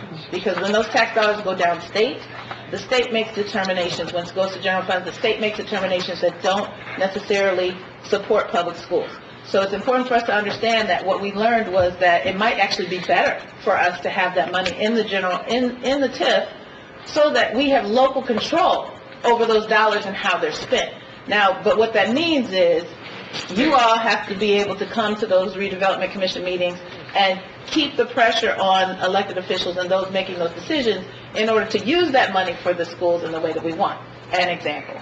So, and then finally, we also learned about, there's a thing called a residential TIF that has been used. And so somebody talked about, well, can I apply for that to fix up my home? You're allowing businesses to apply for this money. Well, those are, my understanding, are different things. And so if we want to look at a residential TIF and what that might look like, the pros and the cons, that's a discussion that we can have, but we need more education, not just for residents, but also for council on what we can do to move forward. So Joe's, Councilman Broden's point about getting those meetings at a time where people can come, we've been talking about that for a long time. That will help us all engage in a way that we can bring about the best use of these dollars and make sure that everybody's included on those decisions. So again, thank you. I think that we've done a lot of really great work, and I want to honor that. And I also want to make sure that we do echo the sentiments of those who have come forward to us, that yes, we will continue to engage, and yes, we will make sure that we make time and make it available to not just hear your input, but make sure that your input has impact on the decisions moving forward. That is all. Ms. McBride, any comments? Yeah, just briefly, I agree with everything that my constituents have said, and I do too appreciate you looking into the 3rd district because it has increased our TIF in our neighborhood. Specifically, I know one of the parks are being totally renovated and will be opening up this summer. So that is a great use of the TIF funds for the neighborhood in the 3rd district, and the engagement that we have had with the Miami Neighborhood Association and SOAR Association has been great and engaging as well as River Park. So I appreciate all of the input and insight that we have had, and Miami Corridor definitely needs an uplift and to get some businesses back booming down in that district. So I just wanted to say thank you and for taking our thoughts and suggestions into consideration. Thank you. Very quickly, I'm next, right? I think you brought it your time already. Statutorily, I mean, we don't want to get in anybody's lane in terms of the decisions that are made. All right, we have our representation on the redevelopment commission as 2 members. It's a 5-member body, so we're outnumbered. Okay, it's not about being outnumbered. It's about collaboration. Thank you, and about input. Yeah. People want to be a part of these decisions. People want to understand the process. People want to shape their own community. Sitting at a meeting matters. Even if your mouth is shut the entire time, sitting at a meeting matters. It matters to you, and that's important. I value that. It matters to me. Even if you sit there and your mouth is shut, it matters. It matters even more in some regard if you get up and talk, because what comes out of your mouth makes us all better. It challenges our ideas. It makes us be on our toes. Okay? So a change in time is all I'm asking for. And I will be happy to put that in a resolution. 5:30 would be a dream. All right? That's when most of us hold our meetings in the community. When Public Works go into the community, when South Bend Police go to the community, when any neighborhood group meets in this community of ours, and they're dealing with important issues that matter to people, about their own property, about their own shared space in their given neighborhood, or about the entire, I'm sorry, she said it. About their entire, this entire community, right? We're all invested. We're all citizens here. And what we do in our geographic boundary within the city of South Bend also matters to the institutions like our schools, like our public library, the taxing entities at the county level, other groups that are dependent on the decisions that we make as a redevelopment commission. okay? These are important decisions. They need to be in the light of day, specifically in the evening, all right? And for God's sake, doesn't need to be by law. I've read the law. It doesn't need to be a public portion on the agenda. But for God's sake, why can't we hit that mark? Thank you. Sorry for the lecture. Mr. Teschke. So, I don't want to beat a dead horse, but I would concur with my colleagues that, you sit here and as Councilman Davis and Mr. Bogner pointed out earlier, right, we passed this thing, now we're giving up our leverage to make this change, right? I would just like to see, as these folks pointed out, that these meetings be moved. There's so much money that funnels through the RDC, and I know some folks may say, and it's not even just to make it more accessible for the public. I think to make it more accessible for council as well, right? I mean, sure, we get all the packets, and I appreciate that. But there's discussion and there's things that go on at the meetings that you don't get from reading a packet at home by yourself. And council is a part-time gig, at least it's paid as such. And so we all have other jobs for the most part. And so to make a meeting at 9:30 in the morning is typically difficult. So I would just, again, hating to beat this thing to death, but I know I would go to more if they were later. Thank you, Dr. Davis. My 12th and final year on this council, and 2011, at the end of 2011 with Mayor Lickey, we had a meeting, and we asked about TIF and what the uses are, and we had a big debate in that meeting with the gray area. What's gray? Is it dark gray? Is it light gray? Is it green? All that kind of stuff. We had a nice 20, 30-minute discussion on the color of gray. Because the state definition, it says, some places said that back then, Valparaiso was using TIF dollars to get police cars. And why can't we use our monies to get that? Why can't we be more creative with everything else? Well, we had that discussion in 2011. Great discussion. New mayor comes in. 2014, we were promised a lot of things. We had a big speech, like we're going to get up to date on a lot of things. City Cemetery has been great, and I'm glad for that. But a lot of that never did follow through. 2016, we wrote a resolution to have updates, and it was always on us to have to do that. In the last campaign, it was stated that if you like what's going on, and currently, vote for the person who's closest and went to elementary school person, and people did. So basically saying they already like the meetings at 10 o'clock. Okay? So unless you start to put it at the teeth and say, I'm going to hold this hostage, you're not going to change. I'm going to hold this, that person's not going to change. Nobody changes that. I mean, as a social worker in life, nobody changes that. If nothing's changed. If you don't apply some kind of change, the other change is not going to have the reaction. So there is no way that I can support this tonight. Thank you. Mr. Horty? Comments are optional, by the way. It should be eminently clear on the part of the administration that the council favors a change in the time of the meeting of the redevelopment commission. It could and should be done. That's all I'd say. Mr. Curley? Chair, just a statement on the bill. So I will say, thank you for listening to council priorities regarding the TIF realignment, whether it be City Cemetery near Southeast Side, Linden, Miami, Portage, Elwood, Mishawaka Avenue. I think this all stemmed from a conversation with the council in terms of our priorities and potential uses of TIF. So thank you for this bill.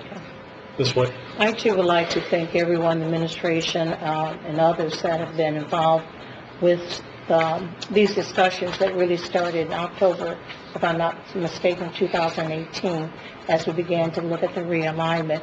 Would like to personally thank the citizens who were able to participate and to ensure that the errors that we heard during the last year, that they are reflected in the realignment. Of course, there remains much needs to be done, but this is a beginning.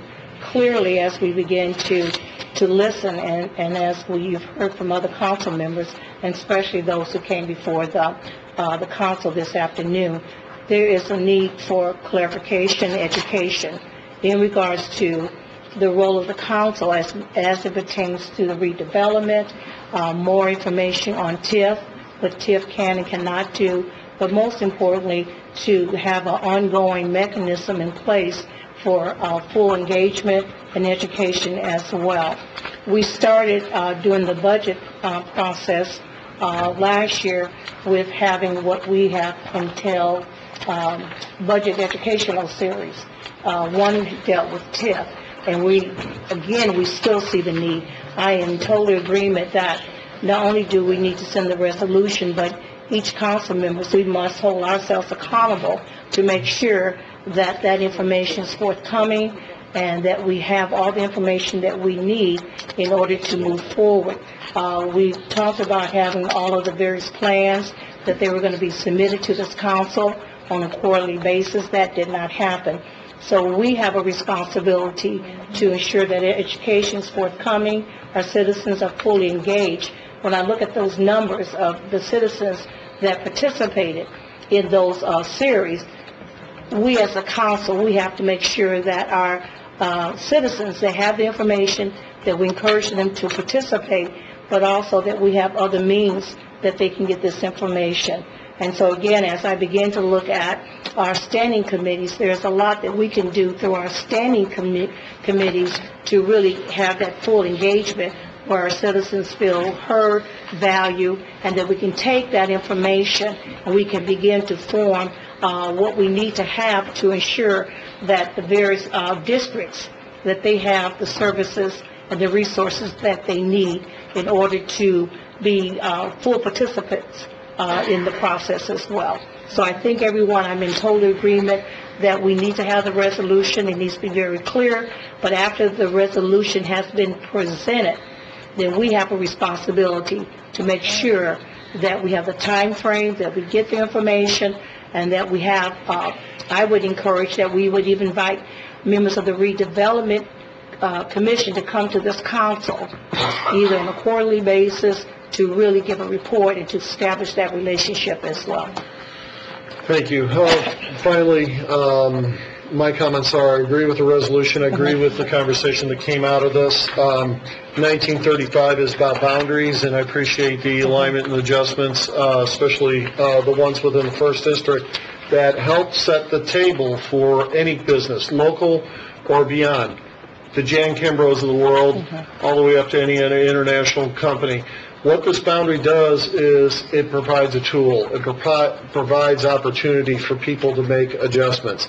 I'm not a big fan of us versus them, leverage over the administration, that type of thing. We're all in this together, and we should be able to work in collaboration to, as we have on this part and other things, with the administration when we see things that we don't quite agree with, and work through that in a positive way with a positive solution that benefits everybody, even the citizens of our lovely city. With that said, I'm supportive of this. This is, we're looking at two different issues. This gave birth to the resolution in that discussion, which I'm happy to support as well. If the council doesn't see that redevelopment is doing exactly what we would like to see as representatives of the citizens of South Bend, that's our point. That's our job, to make sure that we put their feet to the fire and we make sure things are done correctly and in the most transparent way. So, that I'm going to support this and look for a good resolution from those who want to do it in 2 weeks. Mr. Vorty. I move for the adoption of 1935. Second. Ms. Fowler, roll call. Councilmember Broden? Aye. Councilmember Teschka? Aye. Councilmember Davis? Nay. Councilmember Vorty? Aye. Councilmember Furley? Aye. Vice President White? Aye. Councilmember Preston. Aye. Councilmember McBride. Aye. President Scott. Aye. 8-1. Thank you. Would you please read 1937, please? 1937, a resolution of the Common Council of the City of South Bend, Indiana, accepting and confirming a resolution of the South Bend Redevelopment Commission determining that the assessed value of the property in the Douglas Road Economic Development Area for tax year taxable 2020 may be allocated to the prospective taxing unit and other related matters. Thank you. Is there a committee report? Yes, Community Investment sends this forward favorably. Thank you. And a presenter? Yes, I'm Beth Leonard Inks, and I'm here to bring this resolution to you. As we've discussed before, we've done this for a couple of years. We've stopped bringing in the Douglas Road TIF. We're trying to finish off the one last project that we're doing over there, and we expect to use money that we have on hand to do that. I'd be happy to answer any questions you might have. Are there any questions for Ms. Flynn? For those who haven't been a part of previous meetings, the project that is underway, that you're looking to finish off, Well, please? we're working on the relocation of some utilities. Any other questions? Thank you. We'll open up the public. Anyone wishing to speak in favor of 1937, please come to the podium. Anyone wishing to speak against 1937, please come to the podium. Turn it back to council. Motion for adoption. Second. Ms. Fowler. 1937, Councilmember Teschka. Aye. Councilmember Davis. Aye. Councilmember Gordon. Aye. Councilmember Furley. Aye. Vice President White. Aye. Councilmember Preston. Aye. Councilmember McBride. Aye. Councilmember Broden. Aye. President Scott. Aye. 9 ayes. Thank you. We have no first readings. We'll move to unfinished business. Is there anything under unfinished business? Meeting? Oh, no, sorry. That's new business. Yep. Any new business? Old business, real quick thing. I'm sorry. Two things. One with the trains. Where are we with the trains being? Quiet zones? Quiet zones. Where are we with Quiet zones, that's a good thing. I think we'll get an update on June 10th on quiet zones. I did get information that realistically the hardware to start some of that on Olive, well, I say Olive, but on the west side, should be starting in June or July. Cool. So, and last thing about the meeting that we wanted to have last year regarding those who are dealing with the possible relocation of the South Shore. We'll look at that on an update for that too. Okay. Okay. Thank you. And thank you for reminding me of that, Oliver. It kind of got busy there for a couple months. I understand. Well, one other thing under new business, I'd like to say, the Third Shift Police Department had a cookout Sunday. Yeah, Sunday. It was third shift, so it started at 9 o'clock. I was at this last year. There's probably maybe max 200 people that showed up. I was told there was over 700 people that showed up this year. I got there, it started at 9, I got there at 9:02, and it was really good. There was a donut eating contest, which a cop won. I don't know why that would surprise anybody. He was about 6'8", and about 300, so he had, I think, been practicing. It was really good because what it did was have people interacting. There's free food. And the police officers put that on, but it was able to shift police officers to react or interact with just citizens that came out. So it was behind the police station. It wasn't something out in the middle of nowhere. So people came and it was really good. So they'll probably do that again next year, and it might even be larger. So. Any other new business? You said you had a meeting? Just a reminder, Oliver, ZNA. Your ZNA meeting tomorrow at 5 o'clock, sorry. 5 o'clock here.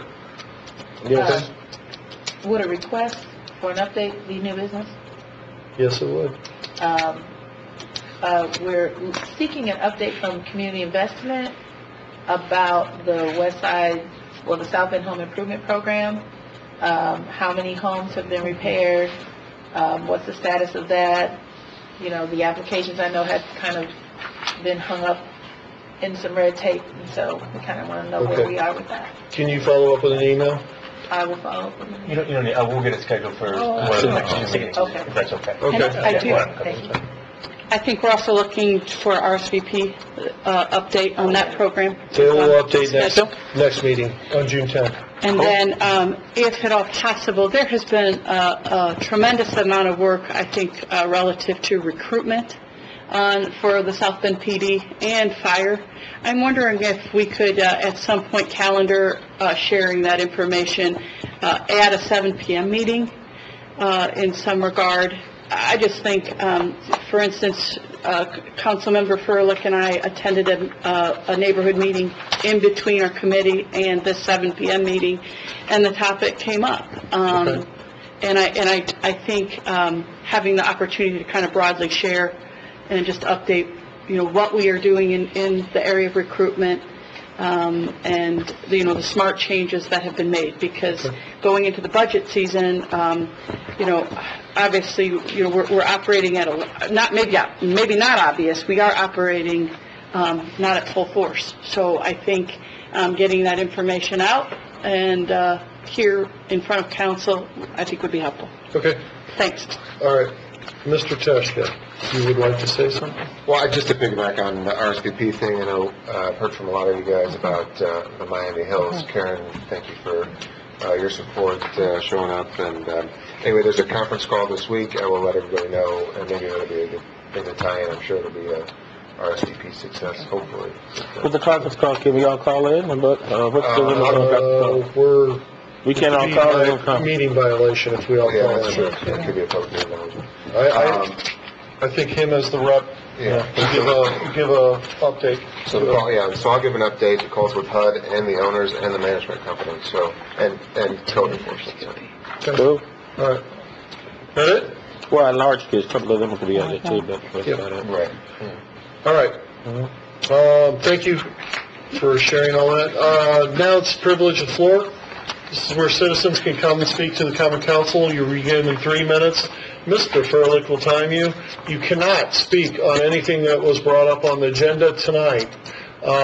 Any topic, this is where you talk to us. We do not respond or answer back. Anything that needs to be followed up, we'll either send it to committee or to the administration if it's pertinent to the common council. With that, please come to the podium, state your name and address.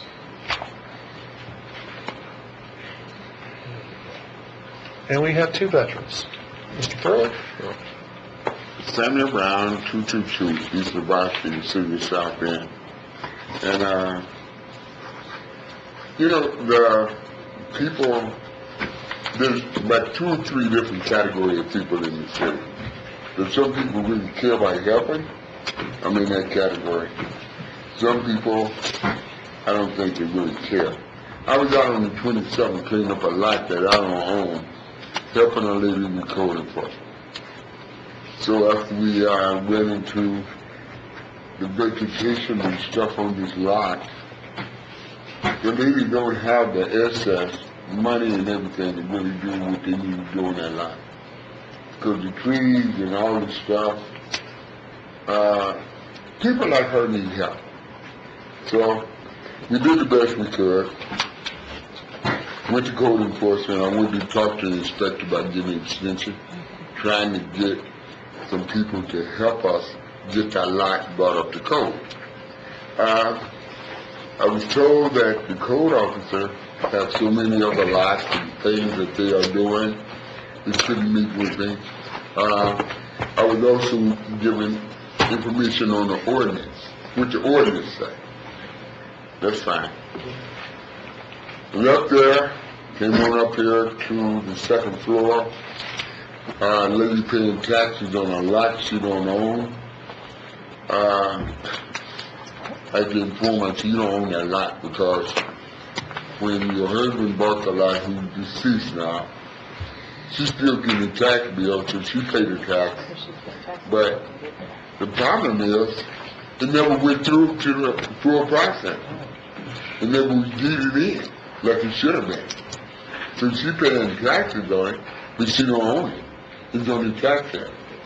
So where's the money going? You know? And people need transparency from these various departments. And I think what I'm going to do, I'm trying to figure out how to be a nice guy and get along, but I need answers. And I'm going to push. And I know I'm going to get pushed back. But, and I like Mr. Scott. I had a private conversation with him today, and I listened to what he told me. It's unacceptable, because I know how long I've been working on this particular project. And I like it. He gave me a good answer. He said, this can be, this can be. I want it done. I seriously do. Thank you. Next, name and address. Jason Badicki, 3822 Ford Street. I got to read about the 29 lane miles of streets being paved and saw the list, and then I see on there Ford about a 2-block stretch between Cayley and Bendix. Most of you were just on Ford. If you saw that stretch of road, what you saw is a road that is nowhere near needing repaved in comparison to an easy 2-block stretch of road, 2 stretches of blocks I can find you in the 6th district that are beyond, destroyed. So I would love to find out who makes those decisions and what goes into making those decisions, given that we have, 2,200 lane miles of road that need paved, and somehow stretches of Ford get repaved every 3 or 4 years. I live on it. I appreciate it. However, it has also caused a negative impact, as you also would have witnessed, is our curbs have completely disappeared on most of the stretch. And I think, so we need to evaluate how we decide what roads get paved and what don't, when there are so many much worse roads than this 2-block stretch that's getting ready to repaved. And again, if the person would love to sit down with me, I could show them and tour them all the 6th district, because like I said, I was literally on every street in that district. I know those roads like the back of my hand now, places I never thought I'd never know. And then, one of the things that I talked about when I was running was infrastructure. I think it is time, and it's past time, to dip into that cash reserve to do curbs and sidewalks. You can go throughout the 6th district, the 2nd district, the 3rd district, I'm sure the 1st, 4th, and 5th, and find plenty of areas where there are not even, has ever been a sidewalk or a curb, let alone areas where they have long disappeared due to the nature of how we pave and just the land beneath them. So I think it's time to use some of that $300 million cash reserve to make some improvements that people can actually tangibly see and benefit from. And, a lot of the people I talked to didn't necessarily expect it day 1 or day 2 to be there, but they want to see some sort of plan. Because all you got to do is look at my, I can take my neighborhood as an example. And we did stretches as part of the federal grant for the schools. And then we'd skip 2 blocks, and then the city would do a stretch. Then we'd skip 2 more blocks and do another one. So then when you're in those in-between blocks, you feel kind of left out. A lot of the residents are like, well, why did I get skipped? Why didn't I get done? They'd almost rather say, see that plan, okay, we're going to do these 2 blocks this year, these 2 blocks 2 years from now. And I know you guys get 1,500 feet, but that's one side of 1 block at the end of the day. It doesn't get you very far. So I think it's time to really dip into that reserve to make that impact. Thank you. Next, name and address. Good evening. My name is Clara Ross, 726 Cushing Street, South Bend, Indiana, 46616. I've come before you many times, and most of the subject I come before you is about the homeless. The subject I come about today is also about the homeless, but it's also about a plan of action I would like to see done by the city of South Bend. Yesterday there was a tornado warning. There is no plan of action for those who are unsheltered. There is nothing available for them to go or a place to be in times of impending weather. I myself was caught in it. I was on Western when the sirens went off. There was no place for me to go. My home was miles away, and I had no place available to go. So I speak on behalf of them. I would like for us to have a plan of action. I'm not asking for any money. I'm asking for a plan for people to have somewhere to go if there's such thing as a tornado. Warning, siren, or actual tornado that would touch down. There's no place for the unsheltered to go. I'm asking for a plan of action. I'm asking for the city of South Bend to be proactive instead of reactive. Thank you. Thank you. Next, name and address. Donna Cochran, D-O-N-A. 1726 Johnson Street. Hers was more important than mine. It's the ducks. Is there any way to protect them while the construction is going on in Leesburg? I was coming through from bringing my grandson home from school. People are flying through there. The ducks are standing there going, where's our house? Understandably, they're ducks, they're geese. Can't there be some way to help protect them? Speed bumps, slow people down. We know people don't pay attention. We know there's a lot of people that don't like them. Run them over. I work around animals my own self. I've been doing it for 12 years. Unfortunately, or fortunately, I do have a special love for the animals. Is there anything the city can help do? I don't know. If we could, that'd be really nice. Good luck on the part. Okay, thank you. Next, name and address. Joseph Jones, 605 Don Moyer Avenue. I just wanted to touch on what Jason was talking about as far as I noticed recently that there's a stretch of Ekman being repaved between Erskine and Miami, but I've also noticed that Don Moyer has not been addressed in the time that I've lived there. I've not seen a major project say to repave that road. Now I understand that that's a road that has 2 schools on it, it has a church on it, etc. We have months during summer that are vacations from schools, which also happens to be the best time of year to do road construction. And being that it does have 2 schools on that road, I would think that that should be something that should be prioritized, because the children, I watch the children walk back and forth from Miami Hills or various residences in the area from Monroe School, for example. And I guess more of a question I would have, if anybody can help me out with this at a different time maybe, is as members of our community, say of us that live on Don Moyer, is there something we can do? Is there some way we can come to the city, or that we need to do, to request that stretch of road get the attention it needs with 2 schools, a church? Obviously we have the synagogue and the Jewish community center over there in the same vicinity as Miami Hills. That's actually a very diverse neighborhood. And then the other point I wanted to make is, just very briefly, is I know the city, probably some of you guys have experienced this, I know the mayor's experienced this, I've been part of that at times, catch a bad reputation, catch a bad rap. And not all of it is always justified. There is transparency. For example, I'm able to come here and speak tonight. I'm able to come here and be educated tonight about some of the processes behind this. But it's in presentation as well, which I've been told, as a child and as an adult, have been told and had to learn repeatedly. It's something you have to keep up on, like being a football player, maintain your skills. I've been a department head at a job that I was at within the last 6-year time frame. The people that I worked over to this day will call me to see how I'm doing. They will call me to even ask advice on different things. You have 30 seconds. Okay.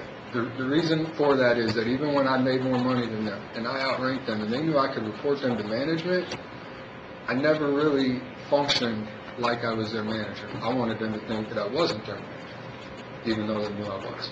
With that, I know I'm out of time. I thank you guys. Thank you. Motion to adjourn. Second.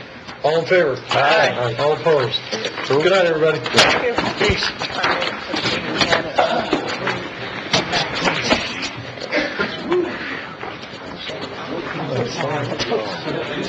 I'll be here tomorrow. Yeah. I keep saying, I don't know how to miss that right here, but I'll be here. Yeah, probably.